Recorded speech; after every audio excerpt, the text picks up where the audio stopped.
to be immoral? The Old Testament laws were given by God in a specific historical and covenantal context to guide Israel toward holiness and justice. They were part of God's progressive revelation. However, the fullness of moral truth is revealed in Jesus Christ and the new law, which perfects and fulfills the old. So there has been a context in history where it was moral for God to proactively advise Israelites to take slaves from the nations around them and make them into slaves for life. What kind of context is that? Indeed, within the Old Covenant, God's commands were given for the Israelites to meet historical and covenantal context. The Church teaches that God's laws were just and holy for that time, guiding a chosen people toward salvation history. However, these laws are not a direct moral prescription for all times. Okay, so just to be clear, at that time, it was moral to own other human beings as private property. The Old Testament laws, given by God to Israel, regulated practices like slavery within their historical context. But this does not mean that owning another human being as property aligns with the eternal moral law revealed in Christ. The Church teaches that every human person has inherent dignity and must never be treated as mere property. Catechism of the Catholic Church, 2414. While certain practices were tolerated in the Old Covenant as part of a gradual revelation, the new law of Christ calls us to love and respect all people as made in God's image. Genesis 1:27. Do you think there is any context at all in which the perfect God would ever proactively commit something unethical or immoral? The perfect God, who is all good, all holy, cannot contradict his own nature.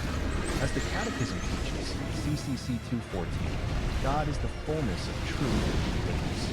Therefore, God would never command something intrinsically evil or unjust. Do you think that the ownership of other human beings as private property is intrinsically immoral or unjust? Yes, the ownership of other human beings as private property is intrinsically immoral and unjust according to the fullness of Christian morals. Therefore, it follows from the two things we've just agreed upon that there's no context in which God would permit the ownership of other human beings as private property, right? Indeed, it follows from the truth we have affirmed that God, being perfectly good and just, cannot and would not command or permit something intrinsically immoral, such as owning another human being as property.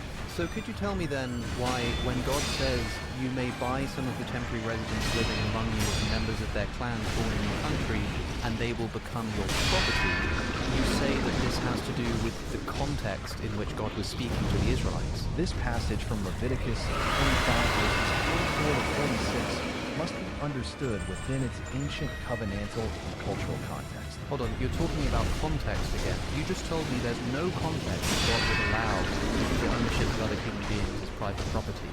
And now you're talking about the context in which he allows it. You raise an important point. To clarify, God's eternal moral law forbids owning human beings as mere property because every person has inherent dignity.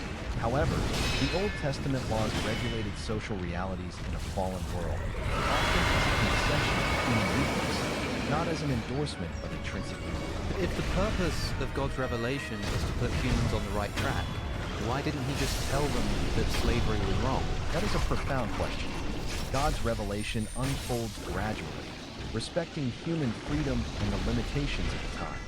The Old Testament laws, including those regulating slavery, were steps toward the fullness of truth. As St. Paul says in Galatians 3 verse 24, the law was our tutor to bring us to Christ. The Church teaches that God's progressive revelation prepares humanity for the perfect moral law of love revealed by Jesus. Catechism 196. God's patience and mercy guide us gently toward holiness, not by abrupt commands that might have been rejected outright. But hold on, God had no problem doing away with practices like polytheism and homosexuality, which were also widespread, without needing to take his time or not fully do away with them altogether all at once. You're right that